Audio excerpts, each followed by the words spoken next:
சரி. இந்த செய்திகள் இன்னைக்கு அந்த அம்மா கிட்ட போய் விளக்கி சொன்னோம். வெளியில செய்தியாளர்கள்ட்டையும் சொன்னோம். சரி. இது ஏற்கனவே நம்ம கொடுத்துருக்கோம், எல்லாருக்கும் ஸ்பெஷல் ஆக்ட்னு கொடுத்துருக்கோம்.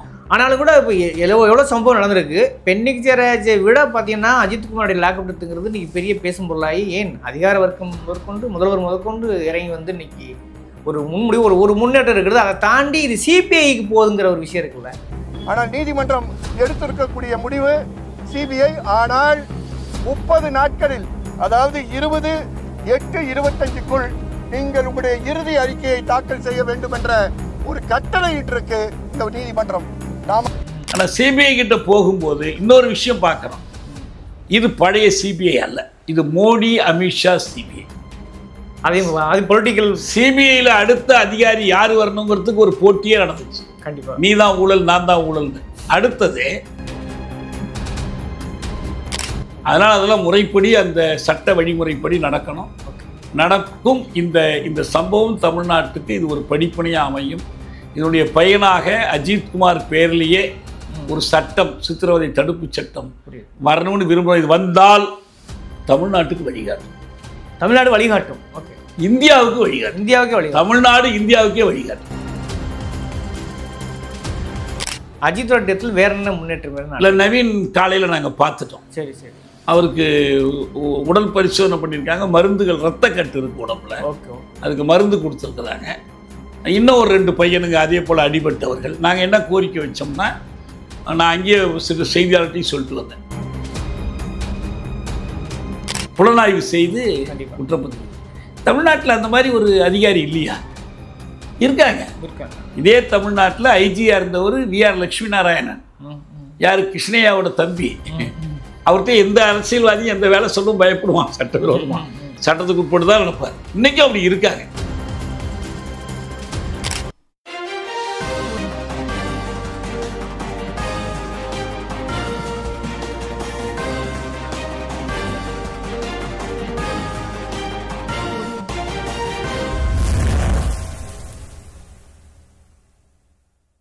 வணக்கம், இது அறத்தின் கழகம். இன்று நாம் சந்திக்கிற மிக முக்கியமான அரசியல் ஆளுமை மார்க்சிய சிந்தனையாளர் தோழர் தியாக அவர்கள். வணக்கம். இப்போ அஜித்குமாரோடைய லாக்அப் டெத்துங்கிறது இன்னைக்கு தமிழ்நாடு முழுக்க பேசும் பொருளாகி, அது இந்தியா முழுக்க கூட ஒரு டிபேட் உருவாகின்றதை பார்க்க முடியுது. இப்போ நேரடியாக ரிப்போர்ட்டுக்கு வந்திருக்கிறீங்க. உண்மையில் அது என்ன நடந்தது? அந்த ரிப்போர்ட்டில் வெளியுறவுடைய வராத விஷயங்கள் வேறு என்ன இருக்கிறது? இன்னைக்கு நான் நேரில் போயிட்டு வந்தேன். காவல் சித்திரவதைக்கு எதிரான கூட்டமைப்பினுடைய ஒருங்கிணைப்பாளர் என்ற முறையில் எங்களுடைய அறிவுரைஞர், மூத்த வழக்கறிஞர், மக்கள் கண்காணிப்பகத்தினுடைய இயக்குனர் ஹென்றி திசேன் அவர்களோடும், இந்த வழக்கை தொடக்கத்திலிருந்து எடுத்து நடத்தி கொண்டிருக்கிற இளம் வழக்கறிஞர்கள் கார்த்திக் ராஜா உட்பட அவர்களோடும் எல்லாருமே அங்கே போயிருந்தோம். அம்மாவை பார்த்தோம். ஓரளவுக்கு இப்போ ஆறுதல் அடைஞ்சிருக்கிறாங்க. பரவாயில்ல. சரி. அவங்கள்ட்ட கொஞ்சம் அமைதியாக பேச முடிஞ்சு, அவருடைய படத்துக்கு மலர் தூவி அஞ்சலி செலுத்திட்டு பேசிட்டு, வெளியில் செய்தியாளர்கள் ஊடகத்திலேருந்து நிறையா காத்திருந்தாங்க. சரி. நாங்கள் முக்கியமாக என்ன செஞ்சோம்னா, அவங்கள போய் பார்க்குறாங்க, அவங்களுக்கு ஒரு ஆறுதல் சொல்கிறாங்க. இப்போ முதல்வர் சொன்ன மாதிரி சாரின்னு சொல்கிறாங்க. ஆமாம். அல்லது அவங்களுக்கு சில உதவிகள் செஞ்சுட்டு வர்றாங்க. நாங்கள் எதை எல்லாத்த விட பெருசாக பார்க்குறோம்னா, நம்ம பெருசாக உதவிகள்லாம் செய்ய முடியாது. சரி. அரசு இடத்துல இல்லை இதை செய்கிறோன்னு நாங்கள் சொல்கிறது. நாங்கள் சொன்னது என்ன, நான் என்ன அவங்கள்ட்ட சொன்னேன்னா, இது நடந்துருச்சு, என்ன பண்ணாலும் மீண்டும் அந்த உயிர் வரப்போகிறதில்ல. இதுபோல் இன்னொரு முறை நடக்காமல் இருக்கிறதுக்கு என்ன செய்யணும் அப்படின்னு நம்ம யோசிக்கிறோம். அப்படி யோசிக்கும் போது இந்த நிகழ்ச்சி, இதுக்கு முன்னால் நடந்திருக்கிற நிகழ்ச்சிகள், பென்னிக்ஸ் ஜெயராஜ் அந்த மரணம் நிகழ்ந்த போது தான் இந்த இயக்கமே தொடங்கணும். இது போல ஆனால் திமுகவும் அந்த எங்களுடைய அந்த இயக்கத்தில் ஒரு உறுப்பு, மாநில செயற்குழுவில் அவங்களும் இருந்தாங்க. மனோ தங்கராஜ் இருந்தார். பல நிகழ்ச்சிகளில் எங்களோட கனிமொழி ஒத்துழைப்பு கொடுத்துருக்குறாங்க. ஆமாம் ஆமாம். இப்போ இந்த அதிமுக ஆட்சி போய் திமுக ஆட்சி வந்த பிறகு இந்த படிப்பினைகளை கற்றுக்கொண்டு இது மீண்டும் நிகழாமல் இருக்கிறதுக்கு ஏதாவது செய்வாங்களான்னு பார்த்தா ஒன்றும் செய்யலை. அப்போ என்ன நடந்திருக்குன்னா, அதனுடைய விளைவாக இந்த 4 சொச்சம் ஆண்டுகளில் 31 காவல் சாவுகள் நிகழ்ந்திருக்கு. ரிப்போர்ட்டட் மட்டும். ரிப்போர்ட்டர் மட்டும். ஓகே. இது நமக்கு தெரியாமல் போனது தெரியாது. நல்லா தெரிஞ்சு நடந்தது 31. 31வது மரணம் தான் அஜித்குமாருடைய மரணம். இப்போ இதுக்கிடையில் இந்த பிரச்சனை பேசப்பட்டுச்சா? நிச்சயமாக பேசப்பட்டுச்சு. ஆட்சிக்கு இவங்க வந்த புதுசுலேருந்து ஆரம்பித்து முக்கியமாக ஒரு 2-3 சம்பவங்கள் நம்ம சொல்லலாம். அந்த விக்னேஷ்னு ஒரு இளைஞர் சென்னையில் கொல்லப்பட்ட போது நம்ம கூட்டு இயக்கத்தில் இருந்தால் அதை எடுத்து வேலை செஞ்சோம். அந்த பையனை இந்த சாவை பார்த்து கொண்டிருந்தவர்களை சமாதானப்படுத்தி 1 லட்சம் ரூபாய் கொடுக்கறதுக்கு முயற்சி பண்ணாங்க. அந்த பணத்தையே கொண்டு வந்து வெளியில் வச்சு இந்த மாதிரி முயற்சி பண்ணுறாங்கன்னு காட்டினோம். சரி. அப்புறம் முதல்ல முதலமைச்சர் மறுத்தார். அதெல்லாம் இல்லை, ஏதோ மாரடைப்பு வேறு காரணங்கள் சொன்னாங்க. ஆனால் சடல கூராய்வு அறிக்கை வந்ததற்கு பிறகு இல்லை, உண்மையில் காவல் நிலைய சாவு தான், இனிமேல் இது நடக்காமல் நாங்கள் உறுதி கொடுக்குறோம் அப்படின்னு சொன்னார். ஆனால் அவர் உறுதி கொடுத்த பிறகு அதுக்கு பிறகு ஒரு 2 இறப்புகள் நடந்து கடைசியாக 2022 ஏப்ரல் 27 இந்த திருவண்ணாமலை கிளை சிறையில் தங்கமணி இறந்தார். சரி. அடுத்து சில நாட்களுக்குள் ஜூன் 12வது நாள் அப்பு என்கிற ராஜசேகர் 31 வயது அவர் கொடுங்கையூர் காவல் நிலையத்தில் இறந்தார். இது முதலமைச்சருக்கும் பதில் சொல்ல முடியாத நிலை, எதிர்க்கட்சிகளுடைய கடுமையான குற்றச்சாட்டு, காவல்துறை தரப்பில் விளக்கம் சொல்ல முடியல. இனி இப்படி நிகழாமல் இருக்கும்னு சொல்லிட்டு அடுத்தடுத்து நிகழ்வது ஈரங்காயாமலே அடுத்தது நிகழ்ந்துக்கிட்டே போகிறதுனால அப்போ என்ன செஞ்சாங்கன்னா, எழுத்தளவில் ஒரு உருப்படியான நடவடிக்கை. சைலேந்திர பாபு டிஜிபியாக இருந்தார். அவர் ஸ்டாண்டர்ட் ஆப்ரேட்டிங் ப்ரொசீஜர்ஸ், நிலைத்தர செயல்பாட்டு நடைமுறைகள், SOPs, இப்போ மற்றதுக்கெல்லாம் போடுவாங்க. ஒரு விசாரணை எப்படி இருக்கணும், இல்லை ஒரு நிகழ்ச்சி எப்படி நடத்தணும், இதெல்லாம் போடுற மாதிரி இது போட்டாங்க. இது எதற்காகனா, இந்த காவல் நிலைய சித்திரவதைகளை தவிர்ப்பதற்கு, தடுப்பதற்கு, இனி நிகழாமல் இருப்பதற்கு 41 கட்டளைகள், மோசேயினுடைய 10 கட்டளைகள் மாதிரி சைலேந்திர பாபுவினுடைய 41 கட்டளைகள். இந்த கட்டளைகளில் முதல் கட்டளையே என்னன்னா, குற்றஞ்சாட்டப்பட்டவர்களை அடிக்கவோ சித்திரவதை செய்யவோ கூடாது. அவ்வளவு கடுமையாக அடிக்கிறதா இப்போ சில பேர் சொல்கிறாங்க. கடுமை இல்லாமல் மென்மையாக அடிக்கிறதெல்லாம் இல்லை, அடிக்கவே கூடாது. இது எல்லா காவல்துறை அதிகாரிகளுக்கும் இது தெரிஞ்சிருக்கணும். இது சுட்டுப்படுக. இது ஒன்று.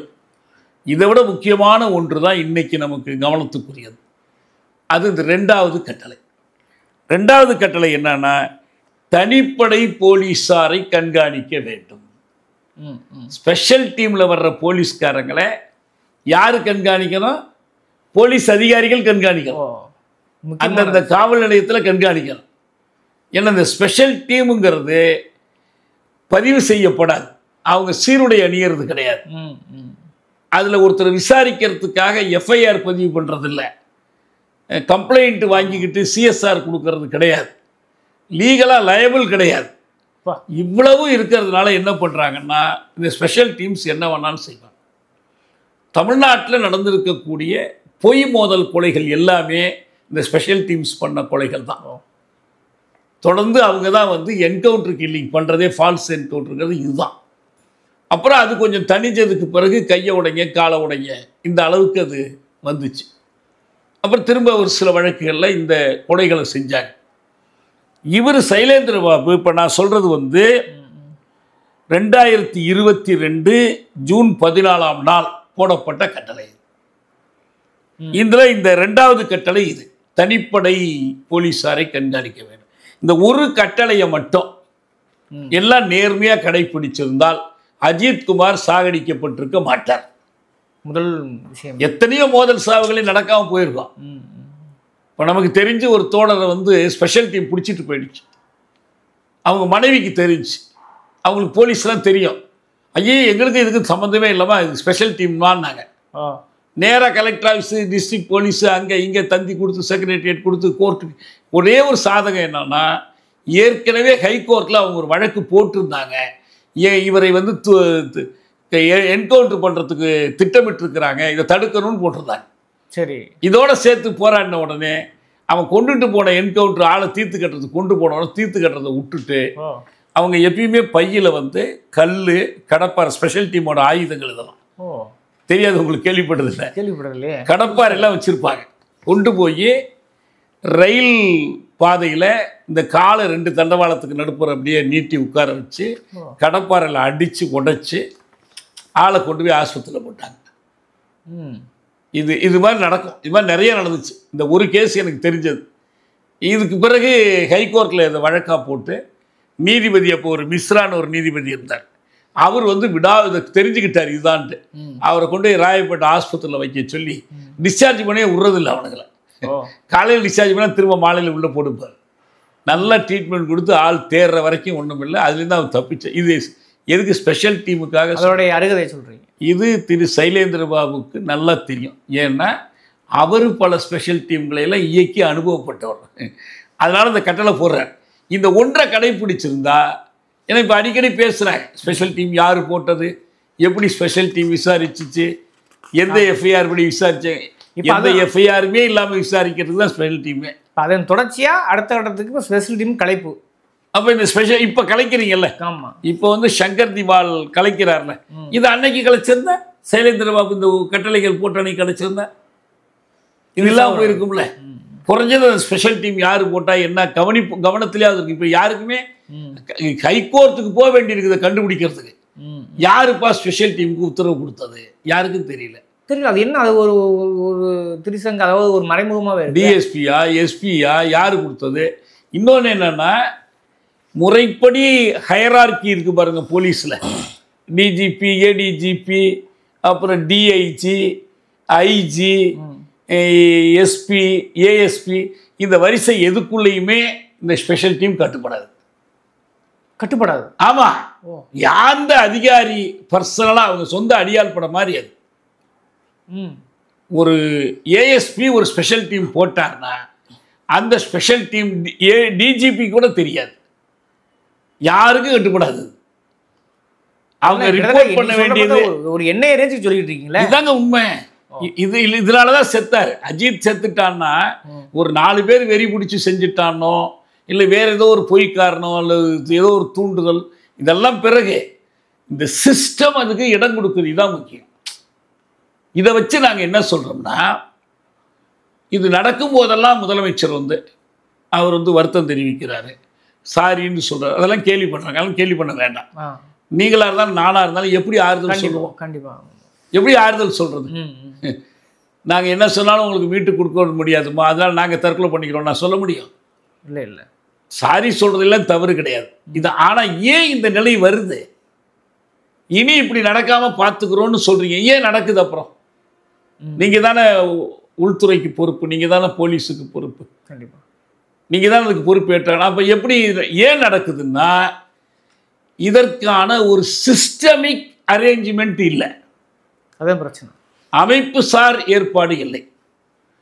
போலீஸ் உயர் அதிகாரிகள் they are a law and themselves. அவங்க வச்சே தான் சட்டம், அவங்க விருப்பம் போல் செயல்படுறாங்க.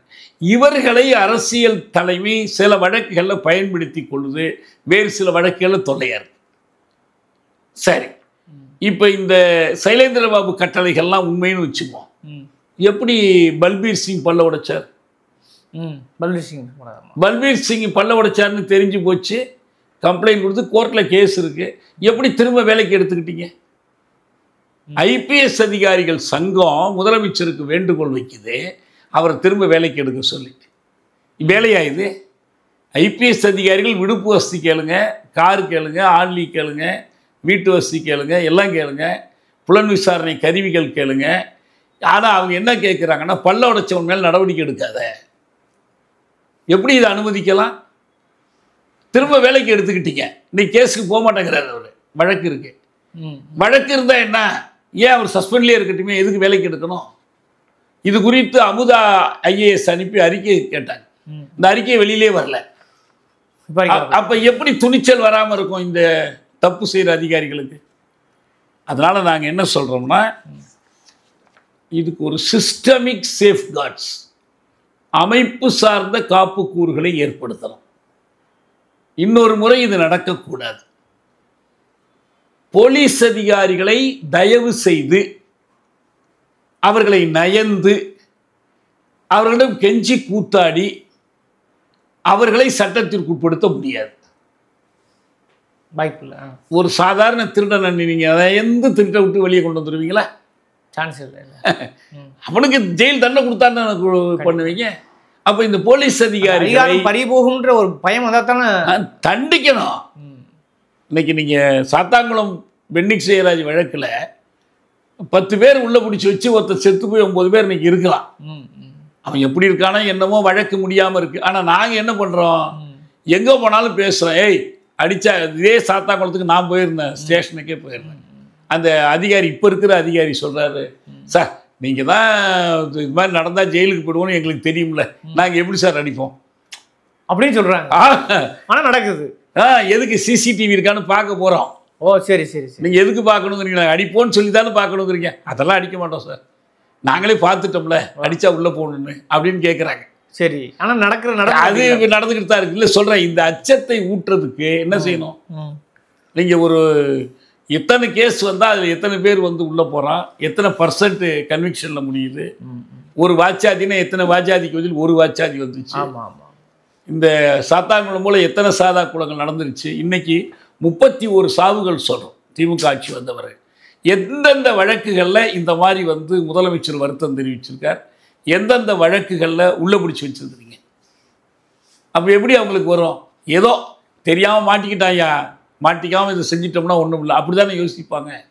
அதனால் நாங்கள் கேட்குறது, a special law to prevent and punish சிறப்பு the crime of police torture, custodial torture, ஜெயிலோ போலீஸோ. கண்டிப்பாக தமிழ்நாட்டில் காவல் சித்திரவதைகளை தடுப்பதற்கும் தண்டிப்பதற்கும் ஒரு சிறப்பு சட்டம் இயற்ற வேண்டும். ஒரு 2 ஆண்டுகளுக்கு முன்னால் சென்னையில் இருக்கக்கூடிய மாநில மனித உரிமை ஆணையத்துக்குள்ளேயே போய் சித்திரவதையால் பாதிக்கப்பட்டவர்களுக்கு ஆதரவளிக்கிற நாள்னு ஒரு ஐநா தினம் இருக்குது.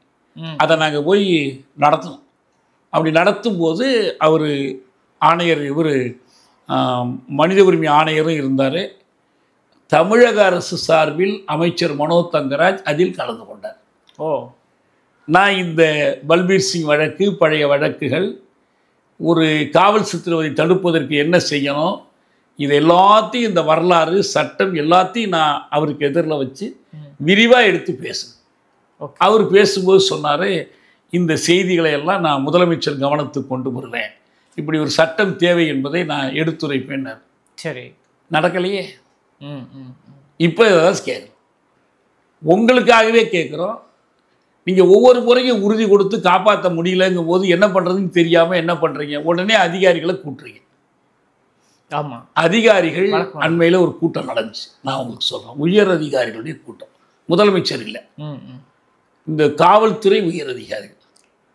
அப்போ ஒரு உயர் அதிகாரி கேட்டார், நீங்கள் ஏற்கனவே ஒரு முறை இதே மாதிரி ஒரு கூட்டத்தில் சொன்னீங்க, மோசமான குற்றவாளின்னா ஒன்றும் சட்டத்தை பற்றிலாம் கவலைப்படாதீங்க, காலை ஒடிச்சு மாவு கட்டு போட்டுருங்க சொன்னீங்க, செஞ்சுக்கிட்டு இருந்தோம்.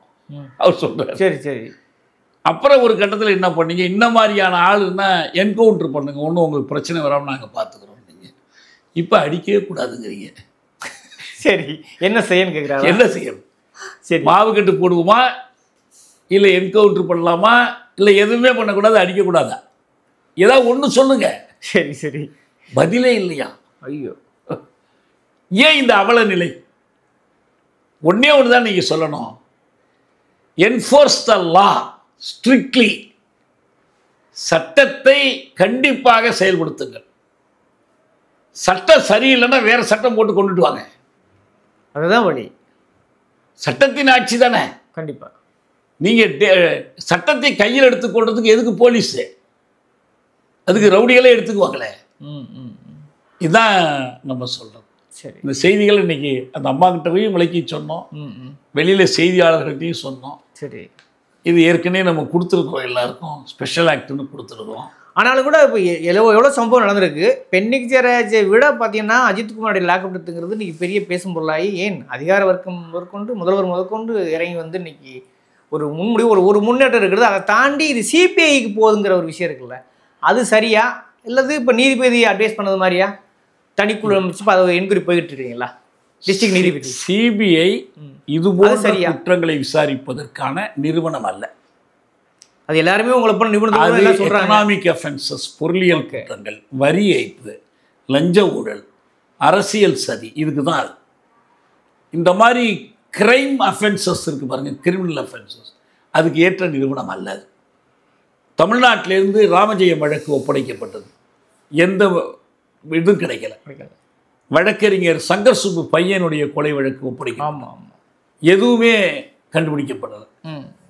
மற்றவங்க கண்டுபிடிச்சிருப்பாங்களா இல்லையாங்கிறது வேற விஷயம். சிபிஐயால் முடியும்னீங்கல்ல, செய்யலை. சிபிஐ தலையிட்டு ஒரு வழக்கை விசாரித்தது ஸ்டெர்லைட் வழக்கு. அதுவும் அதுதான் சொல்லுவார், ரகசியமே இல்லாத வழக்கு.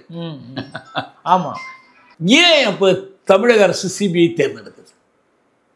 பாதிக்கப்பட்ட எதிர்கட்சியும் பிஜேபியும் கடுமையாக சிபிஐ. அப்போ அரசியல் கண்ணோட்டம் தானே. அவன் கேட்கறது அரசியல், நீங்கள் அதை ஒத்துக்கிறது அரசியல் தானே. நாளைக்கு சிபிஐ ஒத்துக்கிறது எதுக்கு? என்னை குறை சொல்லாமல் இருக்கணுங்கிறதுக்காக. எனக்கு உங்களை குறை சொல்கிறாங்களா இல்லையாங்கிறத பற்றி எனக்கு கவலை கிடையாது. எனக்கு நீதி கிடைக்கணும், செத்தவனுக்கு நீதி கிடைக்கணும், மீண்டும் இந்த கொடுமை நிகழாமல் இருக்கணும். முதலமைச்சர் எப்படி யோசிக்கணும்? எதையாவது சொல்லிட்டு போ, நான் நேர்மையாக உண்மையாக என்ன செய்யணுமோ அதை செய்கிறேன். நான் சாரின்னு சொன்னது ஒருத்தன் செத்ததுக்கு இல்லை, இதை நிகழ்வதற்கு இந்த அமைப்பு அனுமதிச்சிருச்சே, அந்த அமைப்பின் சார்பில் நான் சாரி சொல்லியிருக்கேன். கண்டிப்பாக. எனவே இந்த அமைப்பை நான் திருத்தி அமைக்கணும். பொருத்தமான இப்போ ஜெய்பீம் படம் எல்லாரும் பார்த்தீங்க, அது உண்மையாக நடந்தது தானே. அந்த நீதிபதிகள் என்ன சொன்னாங்க சந்துருவை பார்த்து? எதுக்கு மற்றதெல்லாம் கேட்குறீங்க? இந்த தமிழ்நாட்டு போலீஸில் ஒரே ஒரு அதிகாரி நம்பி ஒப்படைக்கலாங்கிற மாதிரி ஒருத்தருமே உங்களுக்கு இல்லையான்னு கேட்டாங்க. அவர் யோசிச்சு சொல்கிறேன்ட்டு கரெக்டாக ஒருத்தரை சொல்லி அவர் தான் இந்த வழக்கை சிறப்பாக நடத்தி முடித்தார். புலனாய்வு செய்து குற்றப்பத்திரிகை. தமிழ்நாட்டில் அந்த மாதிரி ஒரு அதிகாரி இல்லையா? இருக்காங்க. இதே தமிழ்நாட்டில் ஐஜியாக இருந்தவர் விஆர் லட்சுமி நாராயணன், யார் கிருஷ்ணய்யாவோட தம்பி. அவர்கிட்ட எந்த அரசியல்வாதியும் எந்த வேலை சொல்லவும் பயப்படுவான், சட்டவிரோதமாக, சட்டத்துக்கு உட்பட்டு தான் நினைப்பார். இன்றைக்கும் அப்படி இருக்காங்க, சத்தமில்லாமல் அமைதியாக இருக்காங்க. நான் 15 வருஷம் சிறை வாழ்க்கையில் 90 விழுக்காடு மோசமான சிறை அதிகாரிகளை பார்த்துருக்கேன். ஆனால் ஒரு 10 விழுக்காடு இது எல்லாத்துக்கும் ஈடாக நல்லா சரியானவர்களையும் நான் பார்த்துருக்கேன். ஒரு சிலரை பற்றி பெயர் கொடுக்கறாம எழுதியிருக்கேன். மோசம் செஞ்சவனெல்லாம் பேர் குறிப்பிட்டு எழுதுவேன், நல்ல செஞ்சவனை எழுதுறதில்ல, பழி செஞ்சிடுவாங்க, வேற பேர்லாம் போட்டு எழுதியிருக்கிறேன். அதெல்லாம் அவங்கள செத்த பிறகு கூட அவங்க பேர் சொல்லலாம். அது மாதிரி இருக்கிறாங்க. அப்போ நீதிமன்றத்தினுடைய கண்காணிப்பில் உயர்நீதிமன்றம் நேரடியாக அந்த புலனாய்வை கண்காணித்து என்ன செஞ்சாலும் என்கிட்ட கொண்டு வந்து அந்த சாட்சியத்தை சொல்லு, ரெக்கார்டை கொடு, என்ன ரூட்டில் போயிருக்கிற, அடுத்து எந்த ரூட்டில் போக போகிற என்று ஒரு குழுவை அமைத்து அதை நீதிமன்ற கண்காணிப்பில் ஸ்பெஷல் இன்வெஸ்டிகேஷன் டீம், சிறப்பு புலனாய்வு குழு அமைத்தால் தாராளமாக செய்யலாம். அதுதான் வழி, அதான் வழி. நாளைக்கு இன்னைக்கு இன்னும் முடிவாக சிபிஐன்னு அரசு சொன்னதுனால அது முடிவில்லை. உயர்நீதிமன்றம் சொல்ல போகுதுன்னு பார்க்குறோம். ஆனால் சிபிஐ கிட்ட போகும்போது இன்னொரு விஷயம் பார்க்குறோம், இது பழைய சிபிஐ அல்ல, இது மோடி அமித்ஷா சிபிஐ. அது பொலிட்டிக்கல் சிபிஐயில் அடுத்த அதிகாரி யார் வரணுங்கிறதுக்கு ஒரு போட்டியே நடந்துச்சு. கண்டிப்பாக நீ தான் ஊழல் நான் தான் ஊழல்னு. அடுத்தது சிபிஐக்கு வந்தால் பதவி நீட்டிப்பு கொடுக்குற அதிகாரம் இவங்க கையில் இப்போ இருக்கு. அப்போ இந்த பதவி நீட்டிப்பு யாருக்கு கொடுப்பாங்க? அவங்க சொல்கிற பேச்சு கேட்குறதும் யாருக்கு கொடுக்க மாட்டாங்க. இந்த ஆட்சிக்கு பிடிக்காத ஸ்ரீகாந்த் அவர் ஜெயிலில் அடைக்கப்பட்டார் குஜராத்தில். ஆமாம். வன்சாரா பாவிகளா, நீங்கள் செய்ய சொன்ன கொலையைத்தாண்டா நான் செஞ்சேன், நீங்கள் சுட சொன்னீங்க சுட்டேன், நான் உள்ளே போகிறேன், நீங்கள் வெளியே இருக்கீங்களேன்னு அவர் ஸ்டேட்மெண்ட் கொடுத்தாரு. சொன்னாரா இல்லையா? ஆமாம். இந்த ஒரு இது மட்டும் இல்லை, இன்னொன்று ஞாபகம் வச்சு, இந்திய அரசினுடைய தேசிய பாதுகாப்பு ஆலோசகர் யார்? தோவல். இந்த தோவல் நாட்டில் வளர்ச்சி ஏற்படணும்னா இந்த காவல் நிலைய சாவுகள் மோதல் கொலைகள் நடக்கத்தான் செய்யும், அதை பெரிதுபடுத்தக்கூடாதுன்னு இந்தியன் எக்ஸ்பிரஸில் நடுப்பக்க கட்டுரை எழுதிய வருவது. அவங்க ஐடியாலஜியே இது. இப்போ நம்ம இவர் இருக்கிறாரு அமித்ஷா, லோயா நீதிபதி பிரச்சனைங்கிறது என்ன அவர் இருக்குல்ல, இவர் ராஜராஜ சொன்னதுக்கு இதை நம்ம சொல்லலை. 4 உச்ச நீதிமன்ற நீதிபதிகள் வெளியில் பேட்டி கொடுத்தாங்கல்ல. ஆமாம், அதான முதல் முறை இந்த வழக்கு இப்போ இவங்களை நம்பி நம்ம சிபிஐட்ட கொடுன்னா எது கொடுக்கணும்? இதெல்லாம் ஸ்டாலினுக்கும் தெரியும், தமிழக அரசுக்கு தெரியும். ஆனால் அவங்க பிஜேபி ஏடிஎம்கே குத்தம் சொன்னில, நீ சொன்னபடி கொடுத்துட்டேன், என் மேலே ஒரு தப்பு இல்லை, பார்த்துக்க. உங்கள் மேலே தப்பு இருக்கா இல்லையாங்கிறத பற்றி எங்கள் கவலையே இல்லை. எங்களுக்கு கவலை இந்த வழக்கில் உண்மை வெளியே வரணும். யார் குற்றம் செய்தானோ அவன் மேலதிகாரி உட்பட இங்கே ரொம்ப முக்கியமாக இருக்கிறது அதான். நீங்கள் 5 பேரை நேரடியாக செயல்பட்டவர்களை அம்புகளை பிடிச்சி சிறையில் அடைச்சிருக்கிறீங்க. ஏவியவர்கள் யார்? இந்த என்ன நடைமுறைகள் இது செய்ய இப்போ இருக்கிற சட்டப்படியே சரியாக செய்யப்பட்டதா? சரியான நடைமுறைகள் போலீஸ் டைரி எழுதப்பட்டுச்சா? ஒவ்வொன்றுக்கும் குறிப்பு இருக்கா? ஒன்றுமே இல்லை. ஒரு சம்பவம் நடந்து பிடித்து கொண்டு போய் விசாரித்ததற்கு பிறகு எஃப்ஐஆர் போடுறாங்க. இந்த நகை திருட்டுங்கிறத அப்போ தான் எஃப்ஐஆர் போடுறாங்க. இதெல்லாம் வெளியே கொண்டு வரணும். இதுக்கு சிபிஐ வந்து தான் கொண்டு வரணும்னு அவசியமே இல்லை. இப்போ நவீன் அடுத்து ஹாஸ்பிட்டல் அட்மிட்டாக கேள்விப்பட்டிருக்கோம். அஜித்தோட டெத்தில் வேற என்ன முன்னேற்றம் வேணும்? இல்லை, நவீன் காலையில் நாங்கள் பார்த்துட்டோம். சரி சரி. அவருக்கு உடல் பரிசோதனை பண்ணியிருக்காங்க. மருந்துகள் ரத்தக்கட்டு இருக்குது உடம்புல. Okay okay. அதுக்கு மருந்து கொடுத்துருக்குறாங்க. இன்னும் ஒரு 2 பையனுங்க அதே போல் அடிபட்டவர்கள். நாங்கள் என்ன கோரிக்கை வச்சோம்னா, நான் அங்கேயே சில செய்தியாளர்கிட்டையும் சொல்லிட்டு வந்தேன், இவருக்கு கொல்லப்பட்டவருக்காக நீங்கள் அரசு இதுவரை இழப்பீடு கொடுக்கல. அறிவிச்சிருக்காங்கல்ல? இல்லை, திமுக சார்பில் தான் 5 லட்சம் கொடுத்துருக்குறாங்க. மற்றது அரசு இதுவரை அரசு பணி உறுதிப்படுத்திருக்காங்கல்ல, அதெல்லாம் கொடுக்குறாங்க. அதெல்லாம் கொடுக்கட்டும், அது தனி. எதையுமே நம்ம வேண்டாம்லாம் சொல்லலை. இந்த காயம்பட்டவர்களுக்கு அந்த காயம் என்பது உடற்காயம் மட்டுமல்ல. இந்த செய்தி வெளியே வரலன்னா அவங்களுக்கு ஆபத்தானே. கண்டிப்பா. அவங்களுக்கு எவ்வளோ பெரிய மன துன்பம். ஒரு பொய்யான ஒரு வழக்கில் செய்யாத ஒரு குற்றத்துக்கு துன்புறுத்தி, அதனால் அவர்களுக்கும் இழப்பீடு கொடுக்கணும். அவங்களுடைய துன்பத்தையும் அரசு ஏற்றுக்கொள்ளணும்.